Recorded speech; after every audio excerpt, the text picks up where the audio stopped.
ejemplo, y lo que hacen es las personas son procesadas, son puestas en libertad y son llevadas a a una ciudad. Tenemos casos donde les preguntan, ¿dónde vas? ¿A dónde te llevamos? Pues al autobús van y los dejan a la estación del Greyhound. Entonces, Ah, y no saben, ok.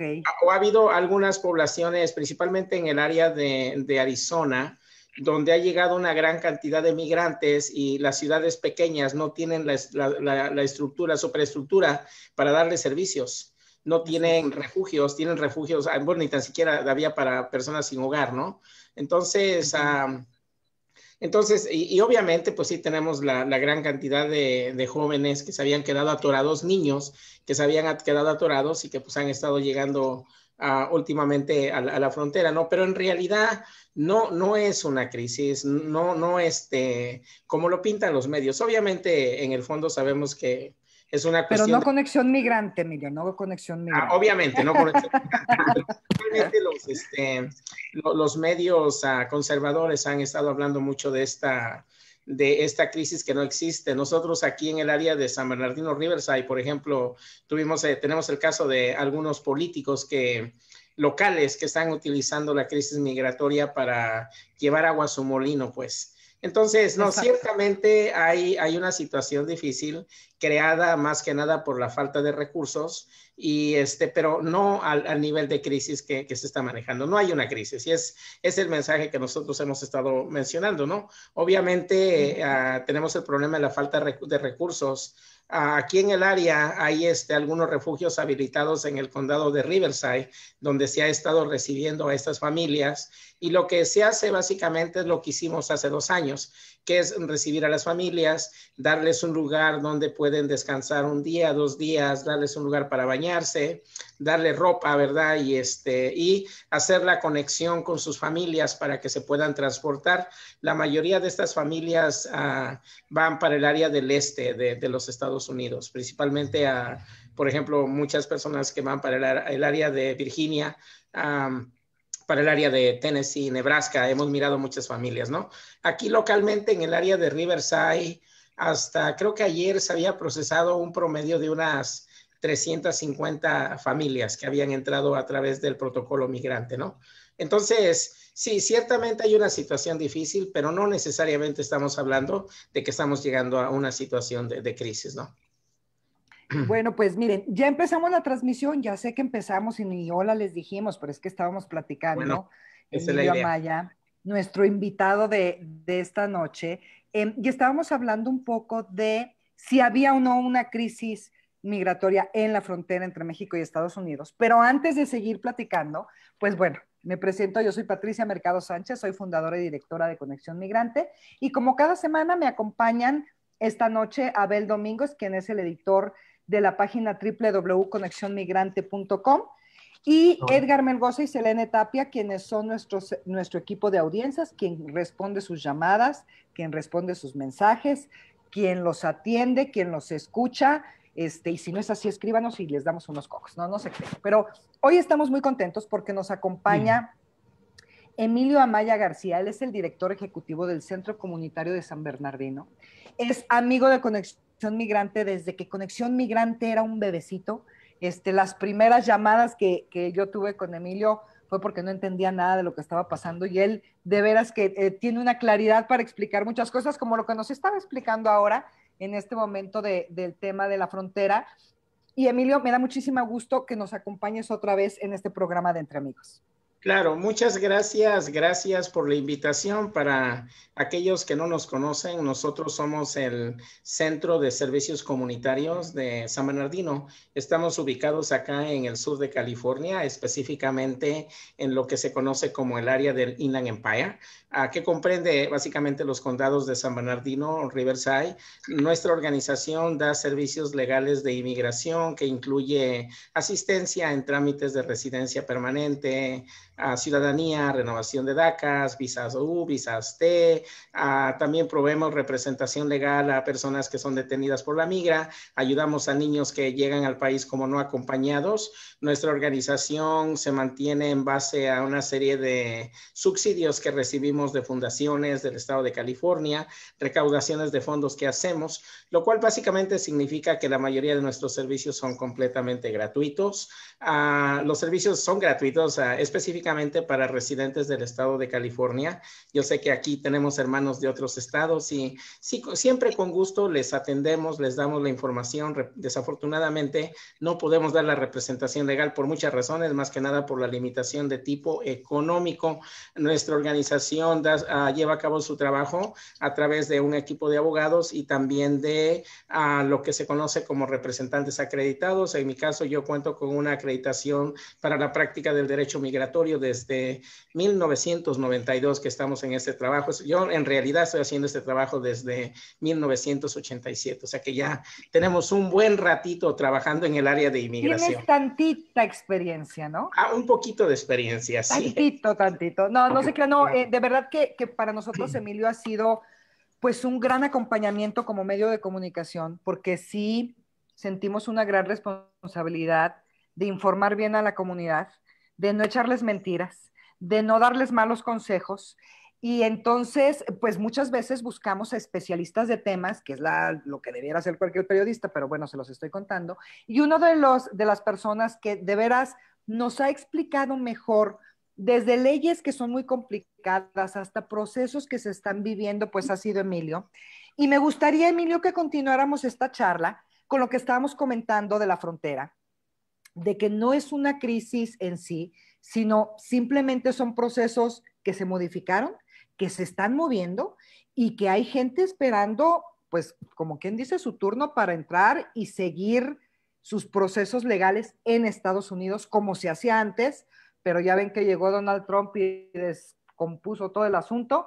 Entonces, a ver, cuéntanos, Emilio, ¿cómo está pues el ambiente que estábamos comentando en este momento? Claro, la administración del presidente Biden está tratando de arreglar o componer todo el relajo que dejó la administración anterior.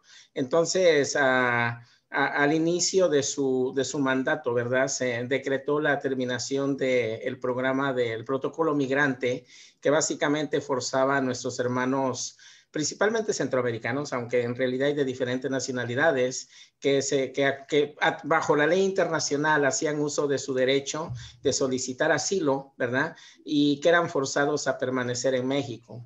Entonces, la administración, cuando inicia el desmantelamiento, que no se ha completado, pues varias de las personas que ya tenían sus casos pendientes en los tribunales, ¿verdad? Al ser desmantelado el programa o al ser terminado, pues tienen el derecho de ingresar a los Estados Unidos para poder continuar con sus casos, ¿no? Entonces, lo que hemos mirado es precisamente el hecho de, pues, la gran cantidad de personas, estamos hablando que de 30,000, 40,000 personas que estaban en espera de que sus casos fueran concluidos, ¿no? Están ingresando al país, ¿no? Y obviamente también tenemos la situación de los niños que llegan solos a la frontera, lo cual no es nuevo, es algo que se da de manera cíclica, o sea, hay momentos en que hay muchos solicitantes, hay momentos en que se reduce y pues esto principalmente por razones de cuestiones de tipo mediático se ha presentado como una crisis, ¿no? Ahora, algo que hay necesidad de puntualizar es el hecho de que esto se da en el momento en que también se está luchando por la reforma migratoria y hay personas que le echan la culpa que no avance la reforma migratoria precisamente a la situación que se está viviendo en la frontera. Esto es utilizado mucho por los conservadores, los sectores conservadores, los políticos republicanos que dicen que no va a haber una negociación de cualquier cambio en la ley de inmigración a menos que haya control en la frontera. Lo cual no es nuevo, siempre han dicho eso y básicamente lo que ellos dicen es no vamos a hablar de cambios de inmigración hasta que se cierre la frontera, que es básicamente lo que ellos proponen, ¿no? Entonces, algo que he notado y he mirado en muchos foros y platicando con migrantes que tienen mucho tiempo en el país es esta cierta antipatía a la gente que está llegando recientemente porque los ven como causantes de que no avance la reforma migratoria, ¿no? Entonces, aquí el mensaje para nuestros hermanos y hermanas que nos están mirando, que están escuchando esta transmisión es, irónicamente, estas personas que están llegando están haciendo lo que legalmente pueden hacer, que es solicitar asilo bajo la ley internacional. No están haciendo nada mal y, ¿verdad? Estas personas pues están simple y sencillamente haciendo lo que nosotros hicimos cuando llegamos a este país, buscando una vida mejor, ¿verdad? Nosotros llegamos en caravanas de 3 o 4 o los que se podía traer el coyote. Nuestros hermanos de Centroamérica pues tienen que venir en caravana porque es una forma de protegerse. Hay que recordar que las caravanas se dan precisamente como una manera de protegerse debido a toda la serie de abusos que desafortunadamente pues se dan en México, ¿no? O sea, hay que recalcar eso, ¿no? Entonces, hay necesidad de entender esto, hay necesidad de entender que no hay una crisis en la frontera y hay necesidad de entender que la reforma migratoria no avanza porque nuestros hermanos estén llegando, siempre han llegado y van a seguir llegando mientras haya esta disparidad entre el norte y el sur y que esta reforma migratoria no avanza porque hay unos intereses muy concretos, muy que no quieren que avance, ¿no? Y que nos va a llevar mucho trabajo, mucho esfuerzo para que se den cambios migratorios en este país. Oye, Emilio, y hablando de la parte de la reforma migratoria, ¿cómo ves en general las propuestas? La propuesta de los trabajadores agrícolas, la de los trabajadores esenciales, y luego la otra de los DACA y los tepecianos. ¿Cómo ves el paquete y qué tantas posibilidades ves de que sucedan cosas? Lo ideal, digamos, para nosotros sería pues que se apruebe todo, ¿no? Claro, la Pero completa, como dijera Castañeda, ¿no? En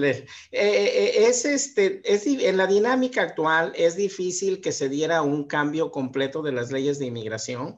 Nosotros quisiéramos que fuera aprobado el Acta de Ciudadanía del 2021, que es, que es el anteproyecto de ley que fue presentado por el presidente y que actualmente se encuentra pendiente ya como proyecto de ley presentado por la representante de California, Linda Sánchez, y por el senador Menéndez. Lo ideal es que esta propuesta fuera aprobada porque resolvería de alguna manera la situación de 11 millones de personas que pues siguen en una situación difícil, ¿no? Desafortunadamente es difícil que se pueda aprobar por varias razones, principalmente porque aun cuando el Partido Demócrata tiene la mayoría en ambas cámaras del Congreso, esta mayoría es una mayoría simple, no es una mayoría calificada, no es una mayoría absoluta y que para mover propuestas de ley necesitamos mínimo mayoría calificada que sería en el Senado cuando menos 10 senadores republicanos que estuvieran dispuestos a, ¿verdad? De alguna manera permitir que la medida sea discutida, ¿no? En el Senado hay esta práctica legislativa que se conoce como el filibusteo o el filibuster, que básicamente permite que un senador pueda detener todo un proyecto de ley, ¿no? Esta práctica legislativa, esta medida de dilación fue utilizada de una manera muy exitosa por los republicanos durante el segundo mandato del presidente Obama y, ¿verdad? Lo van a hacer ahora con las medidas que presente el presidente Biden, ¿no? Entonces, hemos tenido esa discusión entre nuestras organizaciones y hemos tenido esa discusión con los congresistas, los legisladores que nos apoyan, que simpatizan, y de alguna manera hemos llegado a la conclusión de que aun cuando hay necesidad de seguir presionando porque se dé una reforma migratoria que sea integral y que sea amplia, que por lo mientras hay necesidad de presionar porque se den medidas que sí tienen la posibilidad de ser aprobadas. Y por esa razón, una de las estrategias fue, ¿verdad?, en lo que se puede lograr algún tipo de acuerdo con un paquete general, que se presentara algunas medidas que de alguna manera van a beneficiar a algunos sectores que no tienen tanta resistencia. Y esto fue precisamente lo que se hizo con la propuesta de ley que beneficiaría a las personas que tienen acción diferida o que pudieran ser definidos como dreamers, soñadores, y que beneficiaría también a los tepecianos, a las personas que tienen TPS. Lo mismo pues aplica en el caso de la propuesta de ley de que modificaría el proyecto, el programa de trabajadores agrícolas o la situación de los trabajadores agrícolas y la de los trabajadores esenciales, ¿no? Entonces, aún a pesar de que nuestra gente no ve movimiento, ¿verdad? Hay mucho trabajo de por medio y todos los días, toda la semana, estamos haciendo trabajo de cabildeo de diferentes formas y ese trabajo muchas veces no es público, ¿verdad? Entonces hay veces la gente dice, pues se está muriendo la reforma migratoria porque nadie hace nada, ¿no? Y lo que nuestra gente está pensando es porque nadie sale a marchar o porque nadie está protestando. En realidad no, en realidad se está haciendo este trabajo y pues sí llegamos a la conclusión de que había necesidad de presionar porque la Cámara de Representantes aprobara estas medidas, las cuales afortunadamente fueron aprobadas y que ahorita, ¿verdad? Están ya, pasaron al Senado para ser discutidas.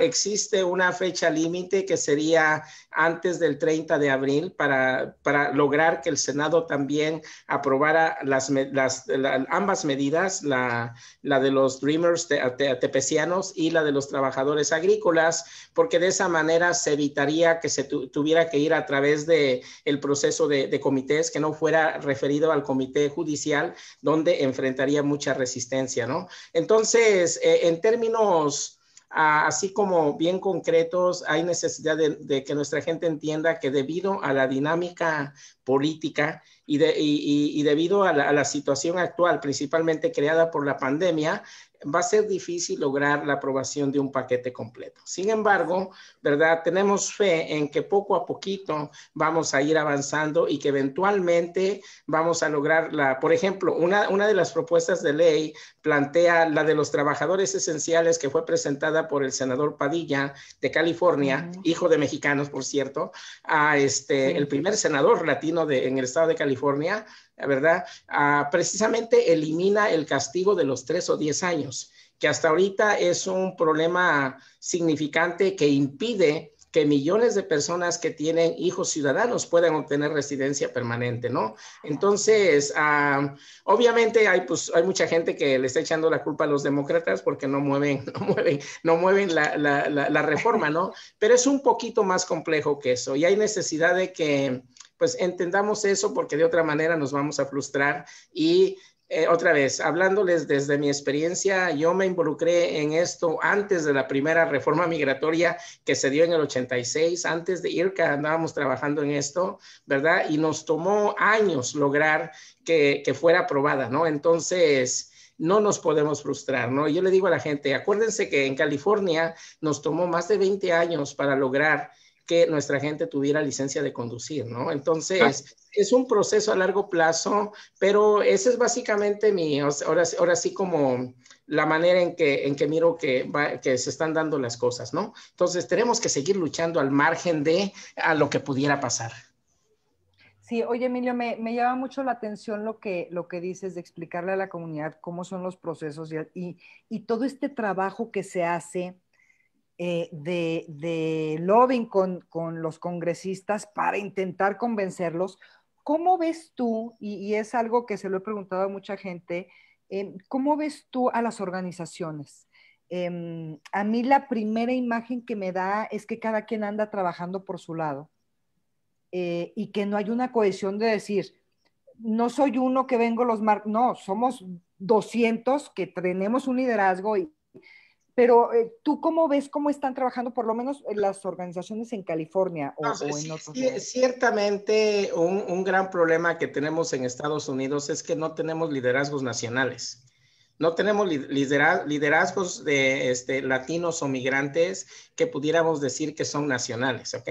Y eso en realidad tiene una explicación. Y la explicación, más allá del hecho de que hay veces tengamos agendas diferentes, ideas diferentes, que tengamos prioridades diferentes, aun cuando somos latinos, ¿verdad? Y ya sabemos que la comunidad latina no es monolítica, ¿verdad? Sabemos que los mexicanos tenemos unos intereses diferentes a los cubanos, a nuestros hermanos cubanos, venezolanos en Florida, o a nuestros hermanos republicanos en Nueva York, ¿no? Entonces, pero hay una cuestión que hay que entender es que en la política norteamericana no necesariamente existe una agenda nacional. O sea, hay que entender que la política norteamericana es muy regionalista.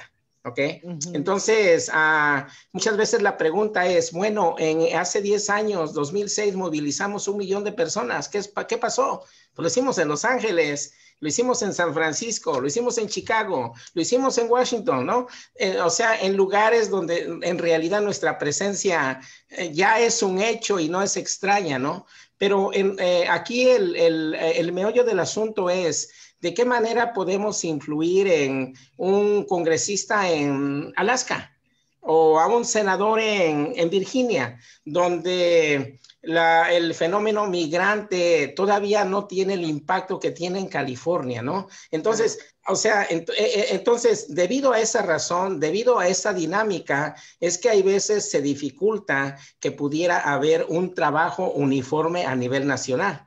O sea, es la propia dinámica la que lo crea, ¿no? Y obviamente eso no quita el hecho de que muchos de las personas de los trabajadores comunitarios, de los organizadores, muchas veces tenemos no solamente agendas diferentes, sino intereses diferentes, ¿no? Y que obviamente mucho de este trabajo se da también porque hay dinero. O sea, hay que recordar que en países industrializados como en los Estados Unidos, mucho del trabajo político lo hace gente pagada. Hay gente que recibe el pago para hacer eso. Claro. Y hay fundaciones que ayudan, ¿no? Entonces sí hay una diferencia entre el trabajo comunitario y muchas veces el trabajo organizativo y el trabajo que hacen las organizaciones. Pero en fin, es una dinámica compleja, ¿no? Pero ciertamente pudiéramos decir que no hay un liderazgo nacional migrante. Hay diferentes liderazgos en diferentes regiones, ¿verdad? Son bien particulares a las circunstancias que se viven en esas regiones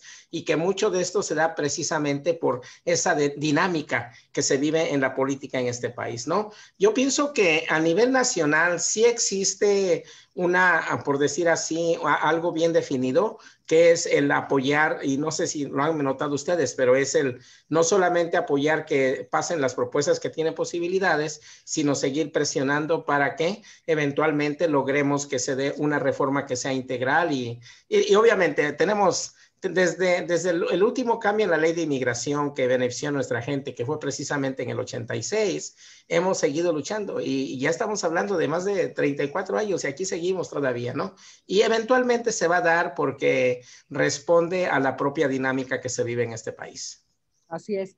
Quiero mandarle saludos a María Nieto, que nos manda un mensaje, a Alex Escobar de El Salvador, que también nos escribió. Adán Jacome, Adán, buenas noches. Eres nuestro fan número 1, muchas gracias. Adán está aquí en México. Él es parte del colectivo Deportados Unidos en la lucha. Y Adán hace un comentario muy interesante, Emilio, que dice, pero siguen las deportaciones. Ciertamente. ¿Qué está pasando? Ciertamente las deportaciones se van a seguir dando por varias razones. Primero, se siguen dando las deportaciones principalmente con personas que llegan recientemente a la frontera.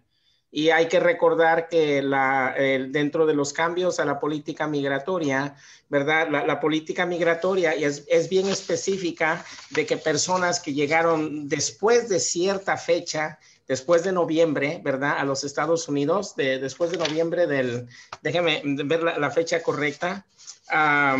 Por aquí anda, ¿dónde andas? Después de cierta fecha, ¿verdad? Podrían ser deportados, ¿no? Entonces, cualquier persona que llegó al país después de noviembre primero del 2020, que es detenida después de noviembre primero del 2020, está sujeta a deportación. Y esto aplica a la mayoría de las personas que tratan de ingresar al país sin documentos o que se quedan en el país sin documentos después de esta fecha, violación de su estado migratorio y que son detectados. Entonces, esas personas no están consideradas bajo la orden ejecutiva. ¿verdad? Eso no quiere decir que sea lo correcto, ¿verdad? O sea, no, de ninguna manera estamos justificando, simple y sencillamente haciendo una aclaración.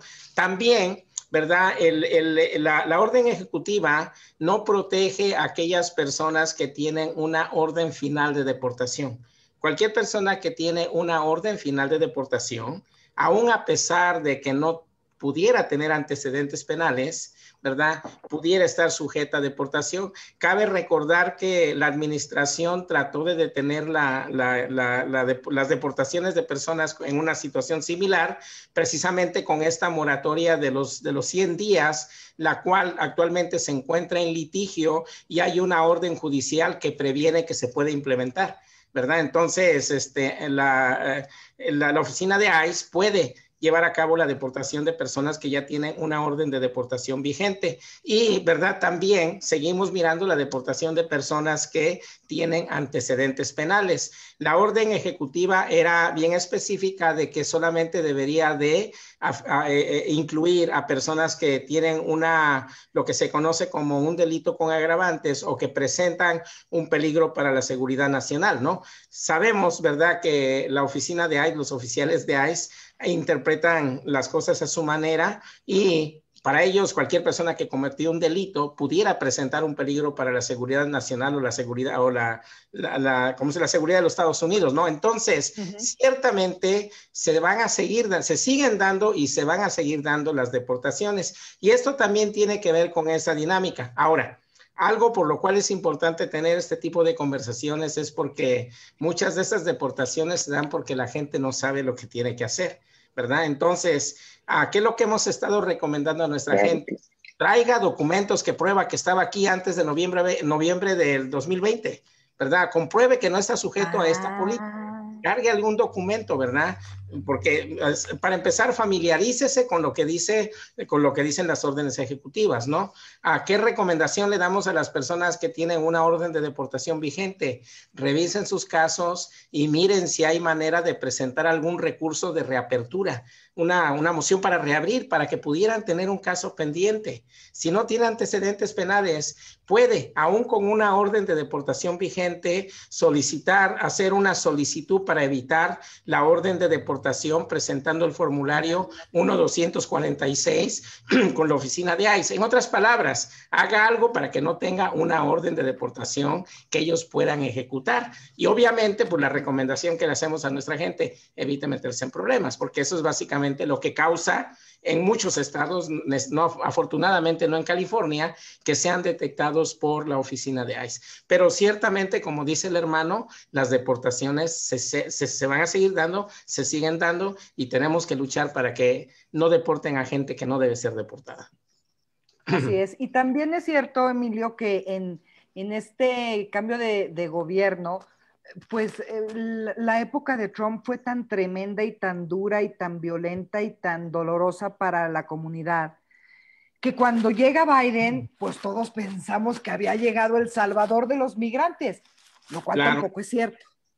Tampoco es cierto, ¿no? Entonces, fue como esa excitación brutal de decir, ya se fue Trump, vamos a hacer una fiesta y ahora Biden nos va a salvar. Pues no necesariamente, porque los demócratas también tienen sus cositas, ¿no? Claro, no y hay que recordar que aún dentro de los demócratas hay un sector que se opone a la migración y a la legalización de nuestra gente, ¿no? O sea que aquí el asunto no es tanto entre demócratas y republicanos, sino básicamente entre sectores conservadores y pues a personas que entienden el fenómeno migratorio.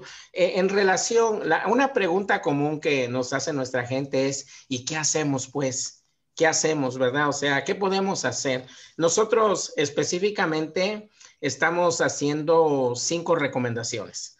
La primera recomendación es, 1, no contrate servicios, no pague por servicios de algo que todavía no existe.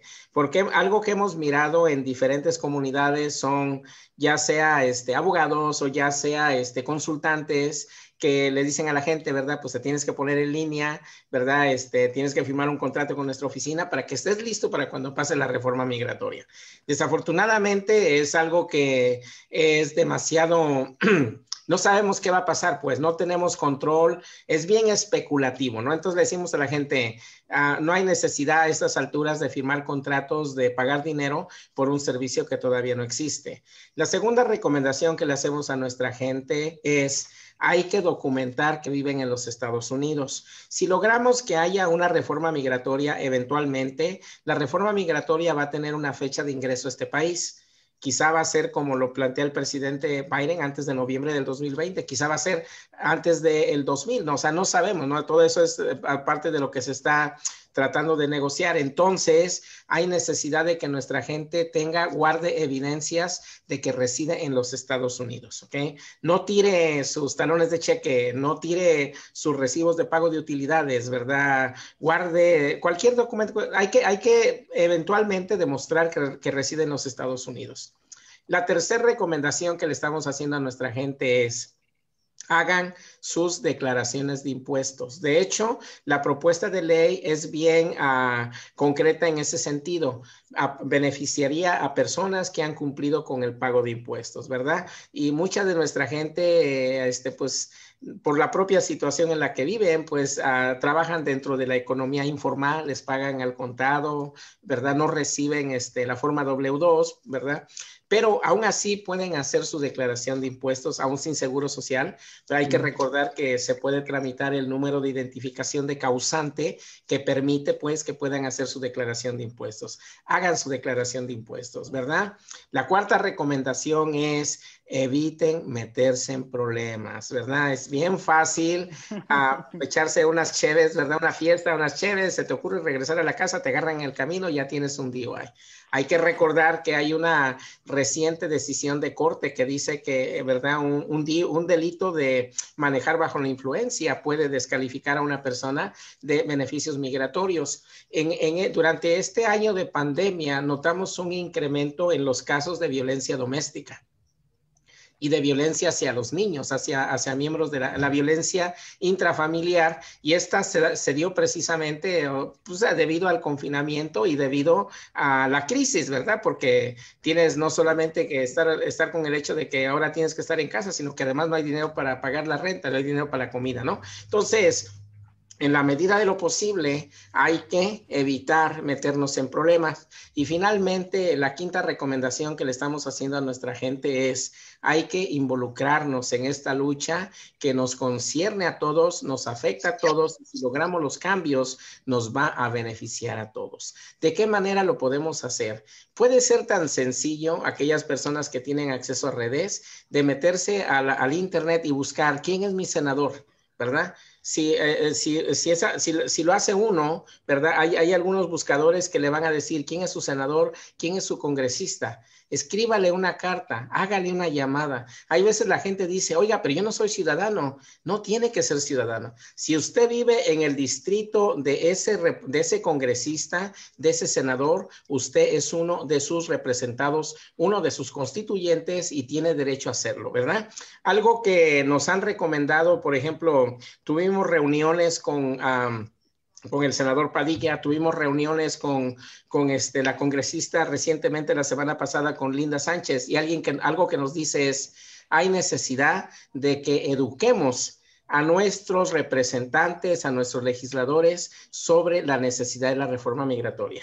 Porque aun cuando son demócratas, ¿verdad?, no necesariamente saben bien lo que representa la cuestión migratoria para las personas que viven en sus distritos, y desafortunadamente la mayoría de gente que los contacta son personas que se oponen a la reforma migratoria. Entonces, puede ser tan fácil como escribir una carta, hacer una llamada, enviar un correo de texto, enviar un correo electrónico, hacer una visita legislativa que ahorita es virtual, ¿verdad? Todo lo que se tiene que hacer es llamar: quiero hablar con mi representante, ¿cuándo me puede recibir? ¿Verdad? Me conecto a Zoom y lo estoy haciendo, ¿no? Y obviamente involucrarnos con las diferentes organizaciones que están llevando a cabo la lucha, ¿no? Localmente acá nosotros tenemos lo que se conoce como la coalición de inmigrantes del Inland Empire, el Inland Coalition for Immigrant Justice, que aglomera a un promedio de 25, 30 organizaciones que estamos presionando por la reforma migratoria, ¿no? Entonces, para aquellas personas que dicen, ¿qué podemos hacer para que se mueva esto? Pues hay necesidad de que presionemos, ¿verdad? Hay veces le digo a la gente, dice, no podemos salir a marchar, ahorita no queremos salir a marchar, tenemos pandemia, no nos podemos exponer, ¿no? A menos que sea en el carro, que de hecho viene mayo primero, vamos a tener movilizaciones a nivel nacional, muchas de ellas va a ser en carro, pero podemos apoyar con $1, $5, $20 de donación, ¿verdad? No se compren las chaves el fin de semana, dónenle a alguna organización que esté luchando por la reforma migratoria, ¿no? Algo así, pues. Entonces, eso es en concreto las recomendaciones que le estamos ayudando a nuestra gente. Selene. Bueno, yo tengo una pregunta, es una pregunta que ya nos pusieron en Facebook, que es de Ruth López, y dice, una persona entra a Estados Unidos, cae en migración y viene a El Salvador. ¿Esa persona no puede aplicar a visa o puede ir a Estados Unidos?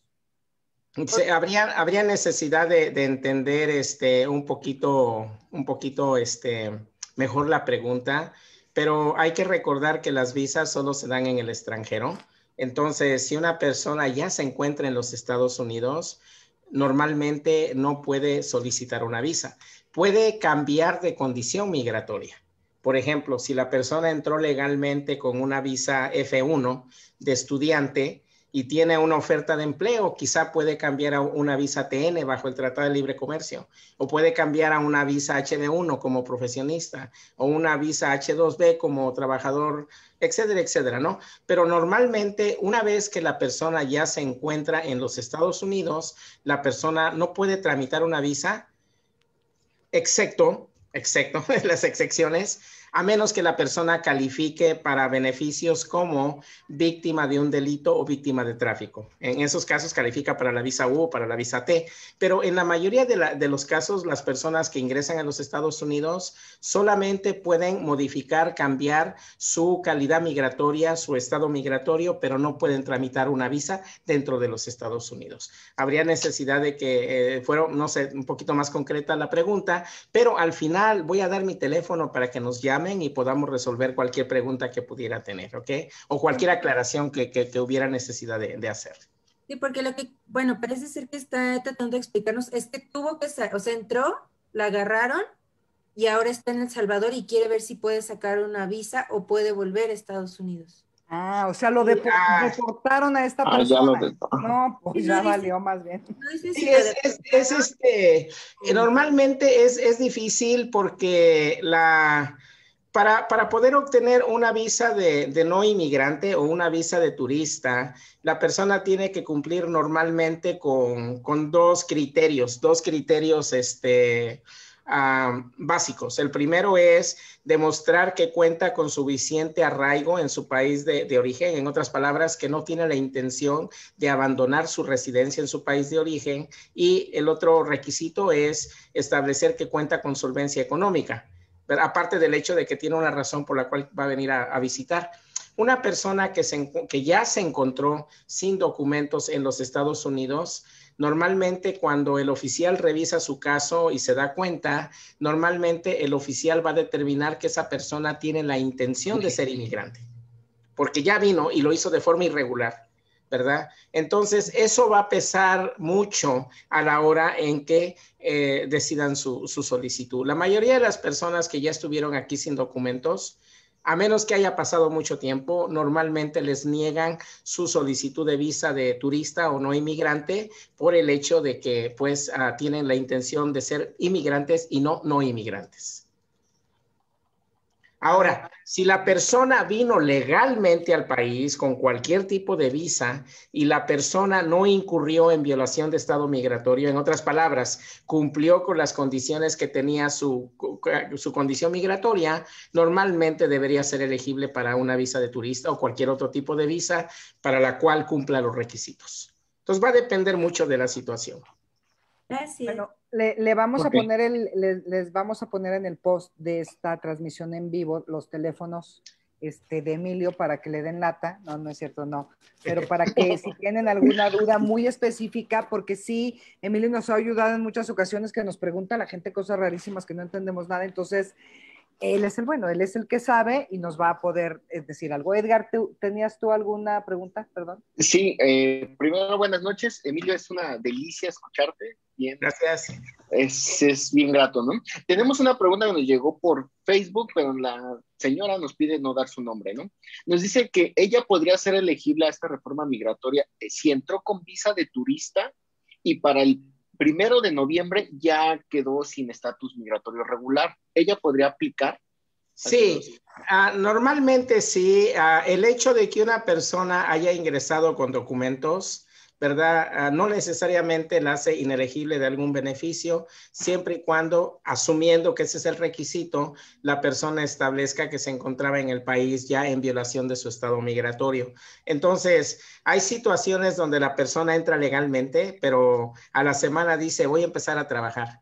Pues, pues en ese momento violó su estado migratorio. Es increíble, bueno, cuesta trabajo entender que hay veces la condición migratoria se puede violar solamente con la intención, o sea, sin hacer nada. Por ejemplo, si yo vengo como turista y a la semana que viene digo, me voy a quedar, ya violé mi estado migratorio. Mi visa ya no es válida. Falta que se den cuenta. Y hay veces una situación muy común con nosotros los mexicanos que entramos y salimos, vivimos aquí, seguimos utilizando la visa de turista y verdad, sin entender que ese documento ya no es válido y que cada vez que regresamos estamos cometiendo malrepresentación de hechos o fraude de visa. Pero ciertamente el hecho de que la persona haya ingresado legalmente no necesariamente la descalifica, dependiendo en qué términos se pudiera dar los requisitos de una posible reforma.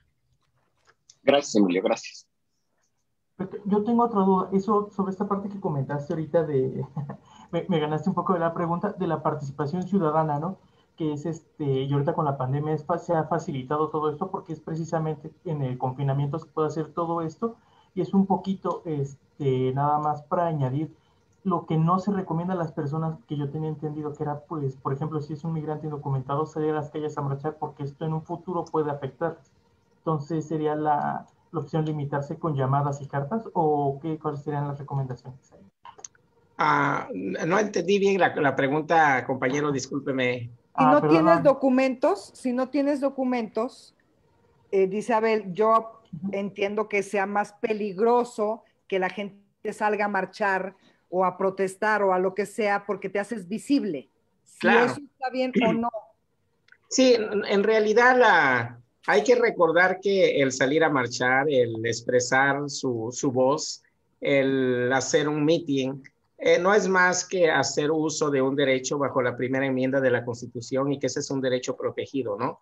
Entonces, ha habido pocos casos en los tiempos modernos donde ha habido algún tipo de represalia en contra de personas que hacen uso de sus derechos bajo la primera enmienda.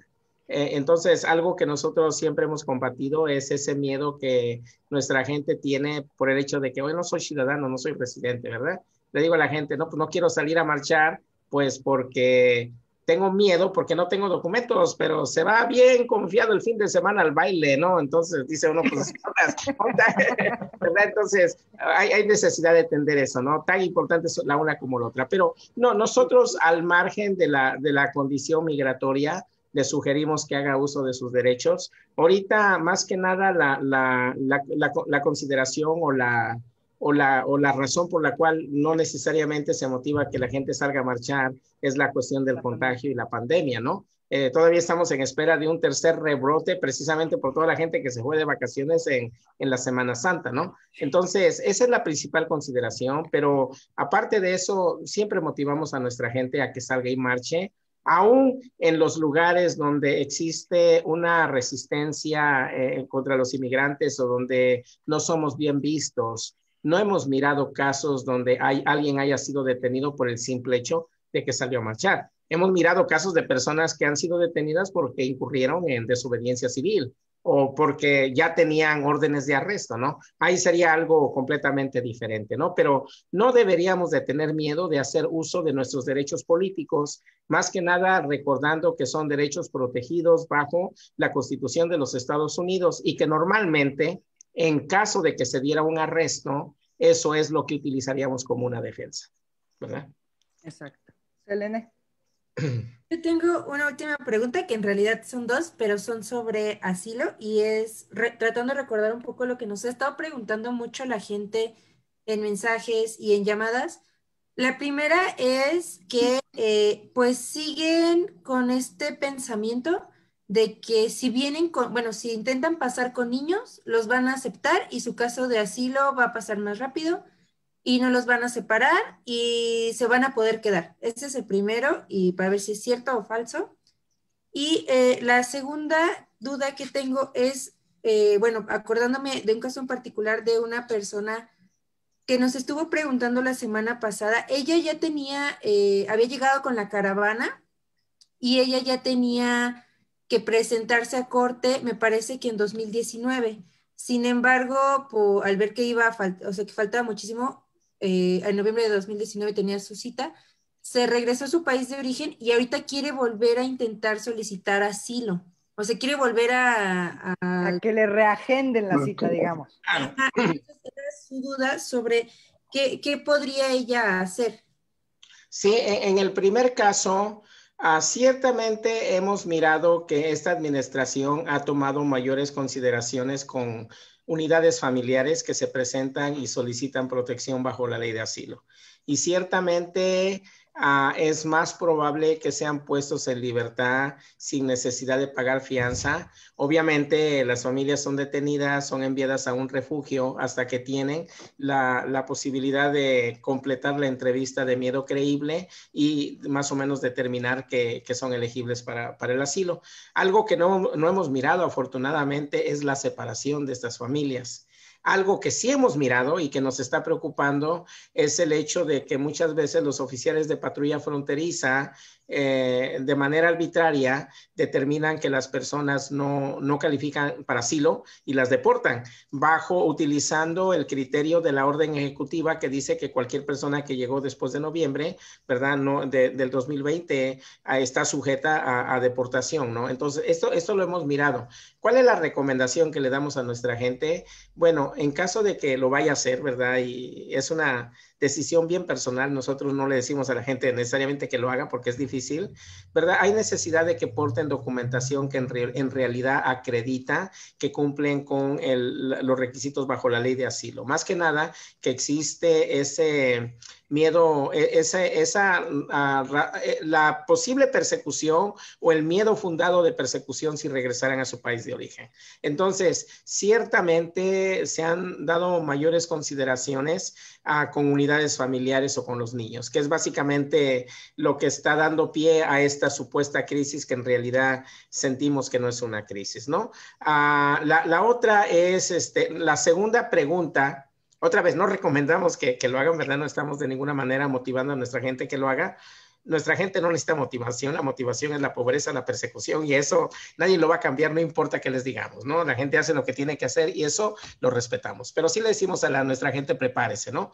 Regresando a la segunda pregunta, hay muchas personas que estaban sujetas, que fueron puestas bajo el programa, el protocolo migrante, que por muchas razones decidieron regresar a sus países de origen, más que nada por la dificultad para poder esperar en la frontera en México, ¿no? Falta de acceso a recursos, etcétera, etcétera. Bueno, estas personas, si su caso aún se encuentra pendiente, pueden en teoría regresar, ¿verdad? Y solicitar ser todavía consideradas bajo el nuevo procedimiento que permite que ingresen a los Estados Unidos. Ahora, si se dio una orden de deportación porque las personas tenían que comparecer a una audiencia y no lo hicieron, entonces sería un poquito más difícil, pero aún así las personas pueden presentar una moción de reapertura ante la Corte de Inmigración o ante la Junta de Apelaciones y si tienen una razón por la cual no recibieron notificación o no se presentaron, entonces todavía pudieran ser considerados bajo el programa. Va a depender mucho mucho de las circunstancias del caso de la persona, pero ciertamente uno de los problemas que se tenía con este programa era el hecho de que se daban notificaciones en lugares donde la gente no podía ser notificada. Por ejemplo, se daban notificaciones a refugios, donde la gente estaba unos días y tenía que moverse. Se daban notificaciones sin domicilios. O tuvimos casos de personas que se presentaron listos para entrar a sus audiencias y los oficiales de aduana no los dejaban entrar. Entonces, sí va a haber mucha gente que pudiera estar en esa situación y que afortunadamente sus casos pueden ser reabiertos y pueden ser considerados si hubo una razón por la cual no pudieron presentarse. Ahora, alguien que decidió me voy, ¿verdad? El parte del problema con regresar al país de origen es que cuando uno solicita asilo, uno está diciendo, no puedo regresar a mi país de origen, ¿verdad? Tengo miedo de persecución, pero si fui y no me pasó nada, pues entonces, obviamente, eso es algo que van a utilizar en términos legales en contra de la persona cuando su caso sea juzgado, ¿no? Pero ciertamente tienen ese derecho de tratar de ser considerados bajo el programa. Wow. Ya por último, bueno, ya más o menos entendimos lo que nos decía Ruth hace un momento. Ella está en Estados Unidos porque puede ser que tiene un caso pendiente y la visa que está queriendo ver si puede solicitar es la de su mamá que está en El Salvador. Esto es para que pues la señora no esté sola en su país. Claro. Sí, en ese sentido no debería haber ningún problema. La persona se encuentra aquí legalmente, su familiar está en El Salvador. El hecho de que la persona esté aquí normalmente no es una consideración a menos que esté sin documentos. Si una persona solicita visa de turista y le preguntan por familiares en Estados Unidos, familiares cercanos, y los familiares están en el país sin documentos, normalmente le niegan la visa. En esta situación, en teoría, si la persona reúne los requisitos para la visa, cualquier tipo de visa que quiera solicitar, se la deberían de dar. El hecho de que la persona esté aquí le puede servir si la persona está legalmente porque la persona tiene una razón por la cual quiere venir. No quiero venir a ver a mi hija, ¿no? Pero los oficiales consulares decidirían el caso basados en la situación específica de la persona que lo va a solicitar. Ya no debería tener problema para solicitar, ¿verdad? Otra vez, siempre queda discreción del oficial consular y hay que enfatizar que para propósitos del procesamiento de una visa de no inmigrante, la presunción es que la persona se va a quedar aquí. La presunción es que la persona tiene la intención de emigrar, ¿verdad? Como la necesidad nos ha forzado, y no necesariamente que viene de visita. Y para que le den la visa de turista, se tiene que establecer que esa presunción no existe, ¿no? Y eso es lo que causa que mucha gente le nieguen su visa de turista, principalmente a personas que están en una situación más difícil, ¿no? Así es. Sí, de hecho, muchos de los programas de reunificación familiar que se armaron acá en México para que fueran los papás fue precisamente por esa dificultad y para facilitarles el proceso a los adultos mayores que se les complica más el tema de los trámites. Pero bueno, lo siento, eso solamente existe acá en México. Pues Emilio, ¿nos podríamos quedar contigo? Mira, toda la noche hable y hable hasta que nos amanezca. Pero tenemos que cortarle esta historia porque si no, la gente tiene cosas que hacer y no se puede despegar por estarte oyendo. Te queremos agradecer muchísimo, Emilio, que nos hayas acompañado esta noche. Te queremos agradecer todos los montones de información que nos acabas de dar, porque esto, pues, nos aclara muchos temas, sobre todo a Selene y a Edgar, que son quienes están directamente platicando con la comunidad, con quienes están recibiendo llamadas y mensajes con dudas, pues de muchas personas. Cada vez tenemos más dudas, más variadas, ya no solamente de Estados Unidos, sino de gente que viene de Centroamérica o de Sudamérica. Entonces, sí, pues es muy importante tener estas charlas entre amigos, donde podemos platicar contigo y nos puedes explicar tantas cosas. Muchas gracias. Sí, pero vamos así rapidito para terminar, nomás recordar que está en vigencia el Acuerdo Méndez. A las personas que solicitan asilo tenían un año para solicitar asilo. Bajo el Acuerdo Méndez, ese periodo fue extendido y las personas tienen hasta abril del 2022 para hacerlo. Si no lo hacen, van a quedarse con el problema de que no hicieron el trámite de asilo dentro del año. Es bien importante que se informen y lo hagan hablando sobre cuestiones de asilo. Muchas gracias por la oportunidad. Seguimos a sus órdenes. Gracias. Gracias, compañero. Emilio. Muy buenas noches a todos ustedes. Gracias por acompañarnos. Nos vemos el siguiente jueves. No estoy muy segura de que yo voy a estar, pero aquí van a estar Abel, Selene y Edgar puntualísimos. Cualquier duda, bueno, ya saben, nos la pueden poner en el post. Ya pusimos también los teléfonos de Emilio en el post por si ustedes necesitan una duda muy específica, que lo hablen directamente con él. Y les agradecemos, nos vemos la siguiente semana, que tengan un maravilloso fin de semana. Ya mañana es el último día hábil. Y pues muchas gracias por acompañarnos. Que estén muy bien. Buenas noches. Buenas noches. Hasta luego, Emilio. Muchas gracias por estar aquí.